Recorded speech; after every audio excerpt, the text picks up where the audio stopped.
In 1954, Anna Hodges was hit by a meteorite. What time of the day was this? 12:45. 12:45. And this comes through the roof and hit you.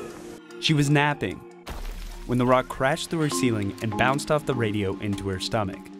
Because it was small, her injuries were minor. Ever to be hit by a meteorite, imagine that. But much bigger objects have collided with Earth.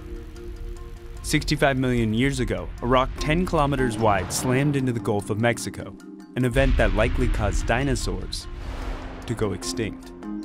Elsewhere, mammoth meteorites have been discovered everywhere from the US to Russia, and blasted craters in North America, Australia, and Africa.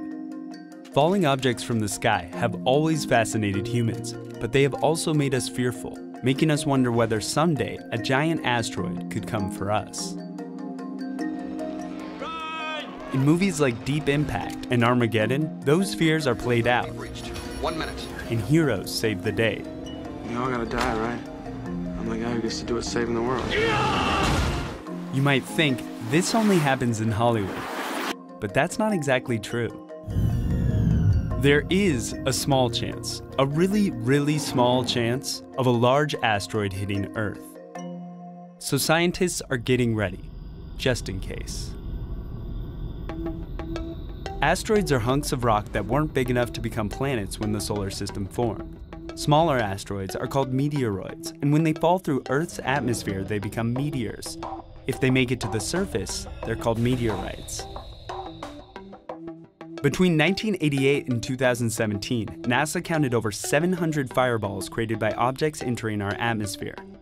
In order to detect asteroids, NASA takes multiple pictures of the night sky and uses computers to scan for moving objects.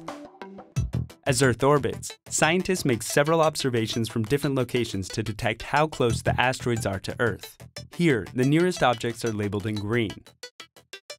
At least 16,000 of them have been classified as near Earth, meaning they orbit within roughly a third of the distance from the Sun. And based on the object's speed and brightness, scientists can map a trajectory to predict whether it will collide with Earth. The impact energy of a 10-meter object just a little smaller than a school bus would be 100 kilotons. But the larger the object, the nastier the impact. A meteorite just a little larger than the Great Pyramid at Giza, at about 150 meters, would generate 288 megatons of energy.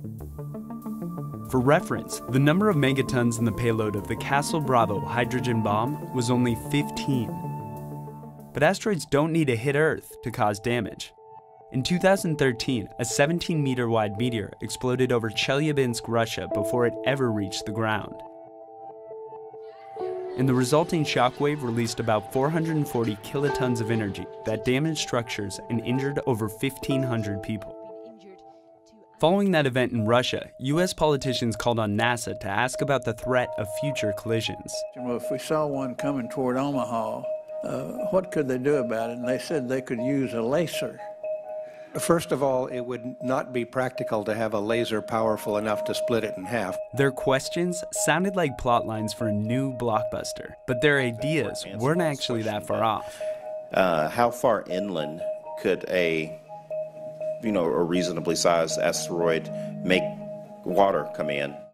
Scientists have analyzed how asteroid impacts would kill people, and getting hit by the ejecta, meaning space rock and other debris it kicks up, is one of the least likely ways to die. The most lethal cause is violent wind generated by the impact blast, followed by scorching heat and massive tsunamis. The odds of a near-Earth object strike causing massive casualties and destruction of infrastructure are very small, but the potential consequences are so large that it makes sense to take the risk seriously. All engines are gone. In Armageddon, annihilation is avoided by nuking the killer asteroid. But in real life, our ability to prevent impact depends on how big it is and when we detect it. A 140-meter-wide space rock is large enough to destroy a city, and if it were on a path to collide with Earth in less than a year, the only thing to do would be evacuate the impact zone. But if we are lucky enough to spot an asteroid 7 to 10 years out, NASA would have enough time to try deflecting the object, which they could do a number of ways.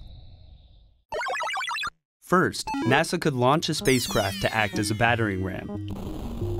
and if the asteroid is far enough out, it would only need to be pushed a few centimeters off course to avoid hitting Earth. Right now, NASA is in the early stages of DART, the Double Asteroid Redirection Test, which will try out this approach by trying it on a non-threatening asteroid called Didymoon, which will pass near Earth in 2022. Another method would be using something called a gravity tractor, which pulls the asteroid in a new direction and points it away from Earth. Theoretically, a spacecraft could do this by hovering near an object to create a slight gravitational attraction that could be used to redirect the asteroid. The third option would be to go full Hollywood and use a nuclear device to vaporize part of the surface. What you can do in principle, if you have a very powerful laser, is to cause jets of material heated by the laser to fly off of the asteroid, and that is essentially the equivalent of a jet engine pushing the asteroid off course. So far, NASA hasn't found any asteroids big enough to threaten Earth, but we haven't been searching that long. There's still lots of space to survey, and the big one might be on its way. We just haven't found it yet.